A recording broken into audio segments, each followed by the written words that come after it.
sedang menunjukkan begini cara sayang kepada ibu. Wahai kalian yang tak menghormati ibu, yang menyepelekan ibu, yang merendahkan ibu. Malam ini lihat, beliau tidak ada ceramah, tidak ada tausiah, tapi langsung dibuat begini cara menghormati ibu. Ini sekarang banyak orang tak menghormati ibu. Berapa banyak ibu yang awalnya bantu-bantu, lama-lama jadi pembantu. Dulu dia tidak tarawih, kenapa? Karena kita menangis merengek di rumah. Sekarang di hari tuanya dia tidak tarawih juga. Kenapa? Dia menjaga cucunya. Berapa banyak itu terjadi? Jangan sampai. Dia tidak pernah menolak cucunya, dia sayang. Tapi kita yang berpikir, berapa kali dia tidak jadi sholat duha karena kita kencing di kaitnya. Berapa kali dia tidak tarawih karena kita menangis merengek sampai subuh datang. Berapa kali dia tidak iktikaf karena kita. Andai dia masih hidup hari ini, datang. Belikan pakaian yang paling dia suka. Belikan perhiasan kalau ada. Andai tidak cium tangannya. Tapi yang sudah meninggal dunia, jangan lupa kau doakan, Rabbil firli wali walidayya warhamhuma kama rabbayani saghira. Berdoa pun kau tak mau, apalagi yang akan kau bawa menghadap Allah SWT. Meregang nyawa dia melahirkan engkau. 9 bulan 10 hari kau menumpang di perutnya. 2 tahun kau menyusu, melahirkan, menetes darahnya dalam badanmu. Andai kau gendong dia dari Palembang, jangan sebut Palembang lah Pak Ustaz, dari Pekanbaru Riau, kau gendong dia sampai ke Makkah, kembali lagi, belum tentu dapat menebus satu teriakannya saat melahirkanmu. Lalu apa yang bisa kau lakukan?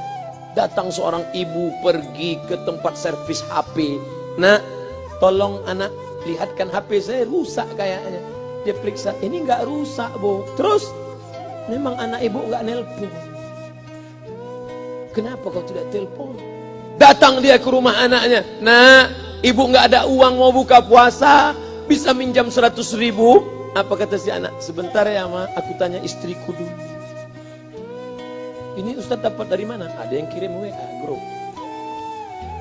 Jadikan ibumu seperti raja, maka rezekimu akan diberikan Allah seperti rezeki raja-raja. Bukan hadis, dapat dari grup WA. Ini ibu minta terus sholat tarawih, tapi sang anak sudah tidak bisa. Aku mau hentikan saja sholat tarawih ini, karena mau buat tenda ini tidak bisa. Tiangnya bambu, sudah bocor. Kita stop saja sholat tarawih bersama ini. Apa kata si ibu? Buatlah sholat tarawih terus, nanti Allah akan berikan engkau gedung yang besar. Dengan gedung besar itu kau akan tetap sholat tarawih. Mana gedung besar itu? Inilah dia gedung besar. Langsung dikabulkan Allah Subhanahu wa taala. Karena setelah Allah langsung orang tua. Wa qadara rabbuka alla ta'budu illa iyyah. Allah sudah wajibkan engkau menyembah Allah. Setelah Allah, wa bil walidaini ihsana. Kedua orang tua. Jangan kau lawan ibumu. Kayak anak-anakku, jangan kau lawan ibumu. Karena kau lawan ibumu, kau tak pernah mencium kebahagiaan. Walaupun hartamu banyak, kau akan berenang dalam air mata penderitaan sampai kematian datang. Ada pezina hidup di dunia senang, ada pecandu narkoba hidup di dunia senang, tapi orang yang durhaka tetap dapat dosanya dibalas Allah di akhirat. Di dunia coba dapat. Ustaz, kalau di akhirat dapat, di dunia dapat, untuk apa lagi di dunia? Yang di dunia itu DP-nya. Nanti di akhirat akan kau dapatkan cashnya. Oleh sebab itu jangan main-main dengan ibu. Datang seorang laki-laki, ya Rasulullah, izinkan aku mati syahid. Karena orang yang mati syahid itu tidak akan merasakan sakratul maut illa kal qars, seperti cubitan pada tangan. Izinkan aku mati syahid, karena kalau aku mati syahid tidak akan ada azab kubur. Izinkan aku mati syahid, karena kalau aku mati syahid tidak akan ada hisab, langsung masuk surga. Nabi bertanya, alaka min ummin, ibumu masih hidup? Ibumu ada di rumah? Ya. Ilzam rijlaiha fathammal jannah. Urus tapak kakinya, akan kau dapati surga di sana. Tak perlu kau mati syahid, tapak kakinya kau urus, kau dapati surga di sana. Kalau tapak kakinya kau urus dapat surga, apalagi kau urus kepalanya, apalagi kau urus badannya. Pulang dari sini, urus ibumu, mandikan dia, belikan pakaian yang baik, cari makanan kesukaannya. Kalau dia sudah meninggal, maka kau datang ke sana, langsung dapat tisu. Bapak Ibu yang dimuliakan Allah Subhanahu wa taala. Ini Ustadz suaranya menggelegar nih, marah apa? Enggak, saya tak marah. Terus dikasih Haji Alim buka nasi kuning tadi, makanya suara menggelegar. masukkan Pak Kapolda daging sama ayam 3. Masya Allah, ini kari Palembang nih Pak Ustaz. Mantap, menggelegar suara kita di rumah. Bapak Ibu yang dimuliakan Allah Subhanahu wa taala, datang seorang laki-laki, kata Nabi sallallahu alaihi wasallam, nanti akan ada laki-laki yang datang kemari minta doanya, doanya kabul. Sahabat heran, kami yang hidup sama Nabi, kami yang perang sama Nabi, kami yang jihad sama Nabi, kenapa mesti minta doa dia? Dia tidak pernah ketemu Nabi. Pokoknya nanti kalau dia datang, minta doa sama dia. Setelah Nabi SAW meninggal, barulah dia datang. Orang itu bernama Uwais Al-Qarni. Kenapa doanya makbul? Dia merawat ibunya. Kalau ibumu kau rawat, doamu dikabulkan Allah Subhanahu wa taala. Apa yang kita lihat malam ini adalah buah bakti kepada seorang ibu. Ya Rasulullah, man ahaqqun nas bi husni sahabati? Siapa yang paling layak mendapatkan baktiku? Ummuka. Siapa lagi? Ummuka. Siapa lagi? Ummuka. Ibumu, ibumu, ibumu. Summa man? Siapa lagi? Abuka. Kami, Ustadz, Jenderal Bintang 5, alim ulama, kami hanya dapat 1, sedangkan kalian ibu dapat 3. Ibumu, ibumu, ibumu. Kenapa ibu dapat 3? Karena ibu bisa melakukan 3. Ibu mengandung, ibu melahirkan, ibu menyusukan. Kalau bapak mau dapat 3, coba yang 3. Pulang dari sini, pergi ke tempat jual kelapa muda, beli 1. Jangan dibelah, ikat di perut 9 bulan 10 hari. Kalau mau merasakan melahirkan, pulang dari sini, pergi ke tempat jual mangga. Telan bulat-bulat, keluarkan bulat-bulat. Emang enak jadi perempuan. Mereka luar biasa. Tanya ibumu, berapa kali dia meninggalkan puasa Ramadan? Saat mengandung engkau, 30 hari dia tak puasa. Saat menyusukan tahun pertama, 30 hari dia tak puasa. Saat menyusukan tahun kedua, 30 hari dia tak puasa. Saat dia mau ganti qadha tahun berikutnya, adik mau menyusul. Hari ini dia belum mengqadha puasanya, dia terhutang di hadapan Allah. Lalu apa yang bisa kau lakukan? Malam ini betul-betul disadarkan. Alhamdulillah, ibu saya masih hidup, umurnya 70 tahun. Saya akan pulang dari kajian malam ini. Nampaknya malam ini saya yang ceramah, saya yang tausiah. Tapi saya mengambil pelajaran. Pulang dari sini, saya akan lebih sayang pada emak saya. Saya lebih cinta kepada ibu saya. Saya malu, saya hanya pandai berceramah, berkata, tapi orang sudah mengamalkannya langsung. Haji Halim membelikan gelang ibunya 2 kali sampai 4 kali setahun. Gelang cincin. Sudah dibelikan 2 bulan, hilang. Kemana? Ada orang susah tadi aku kasih. Ternyata itu yang membuat rezeki melimpah ruah. Maka rezeki buah yang sudah matang harus kita joloknya dengan apa? Dengan berbakti kepada ibu. Bapak Ibu yang dimuliakan Allah, saudara-saudaraku yang dimuliakan Allah Subhanahu wa taala. Ibu ini luar biasa. Sampai-sampai ibu, Ustaz jangan nunjuk pakai tangan kiri lah. Oke, pakai kanan. Ibu, andai ngomong ibu salah, tetap dikabulkan Allah Subhanahu wa taala. Ada seorang ibu memanggil anaknya, "Ya Juraij, wahai Juraij." Anaknya sedang beribadah. Ibadah pada Allah atau nyambut ucapan ibu? Allah lebih mulia, dia diam. "Ya Juraij." Dia tetap diam. "Ya Juraij." Dia tetap diam. Dia tidak jawab seruan ibunya. Sampai akhirnya ibunya berkata, apa kata ibunya? "Allahumma la tumitshu hatta turihi wujuhal mumisat." Jangan matikan Juraij sebelum matanya melihat wanita, maaf, tunasusila.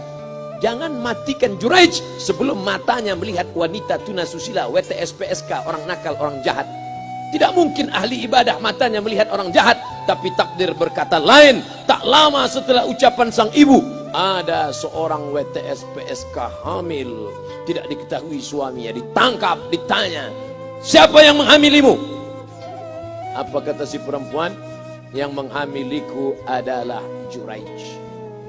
Sampai Juraij ketika difitnah, perempuan wanita susila itu ditanya, "Siapa yang menghamilimu?" Ternyata dia berkata, "Juraij." Akhirnya mereka menangkap Juraij. "Juraij, ternyata engkau selama ini pura-pura saja menjadi pelaku ibadah. Engkau ternyata sudah menghamili perempuan ini." Mereka menghancurkan tempat ibadah Juraij. Tapi kemudian Juraij sabar. Dia katakan, "Nanti tunggu anak itu lahir, kalian baru tahu." Setelah tak lama anak itu pun lahir. Dan mereka bertanya, Mereka bertanya kepada anak kecil yang belum bisa bicara, "Ya gulam, wahai anak kecil, man abuka? Who is your father?" Siapa bapakmu? Hai anak kecil, siapa bapakmu? Juraij menusuk pusar anak itu dengan telunjuknya. Dia mau tunjukkan kepada orang ramai bahwa dia tidak salah, dia tidak pezina, dia tidak melakukan perbuatan dosa. Ya gulam, hai anak kecil, man abuka? Siapa bapakmu? Apa kata anak kecil itu? Cowboy. Ko sapi, boy penjaga sapi, pengembala sapi. Bapakku pengembala sapi. Barulah orang Yahudi tahu ternyata ra'il ghanam yang menghamili PSK perempuan jahat tadi adalah penggembala sapi. Lalu kenapa fitnah itu terjadi? Allah mengabulkan doa si ibu sebelum Juraij mati. Matanya pernah melihat wanita tuna susila. Oleh sebab itu ibu jangan sampai kalau marah sama anak memanggil anak dengan kata-kata yang tak baik. Setan, hantu.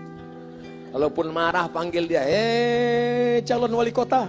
Sini sebentar. Kalau marah betul, calon gubernur. Sini sebentar. Doa ibu dikabulkan Allah Subhanahu wa taala. Saya setahun setiap bulan Februari ceramah di Kuala Lumpur seminggu. Kuala Lumpur, Selangor, Sarawak, Kuching, kemudian Malaka, Ipoh, Negeri Sembilan.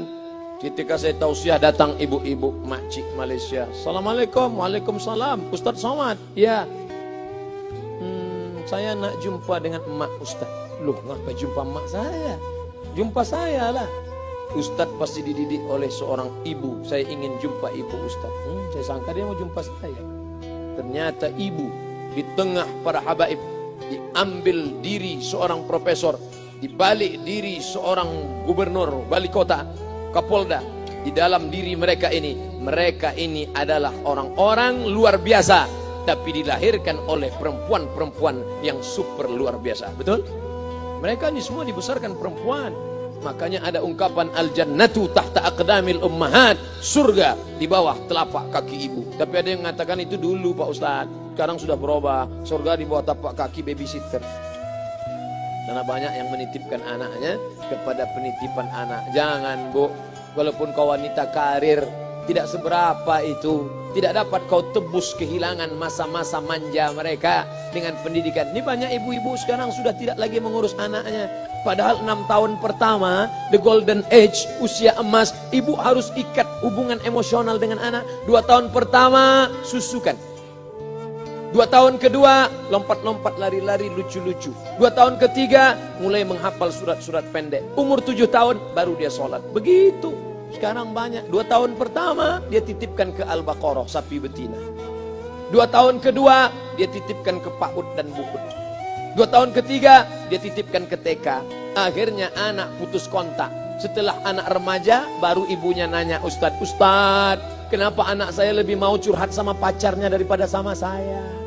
Karena anak sudah lost contact, putus hubungan dengan ibu. Itulah yang dulu dikejar dengan wanita karir. Pergi pagi pulang petang, peras keringat, banting tulang, tunggang langgang, lintang pukang. Tak dapat kau tebus dengan apapun. Oleh sebab itu, kalau kau sayang kepada mereka, besarkan mereka. Nanti setelah dia SMP, kau tetap bisa berkarir, tetap bisa apapun. Tapi usia emas ini tetap jaga mereka. Di balik anak-anak yang luar biasa, ada ibu yang luar biasa. Di mana letak ibu luar biasa itu? Inilah dia, ibu-ibu semua insya Allah. Amin.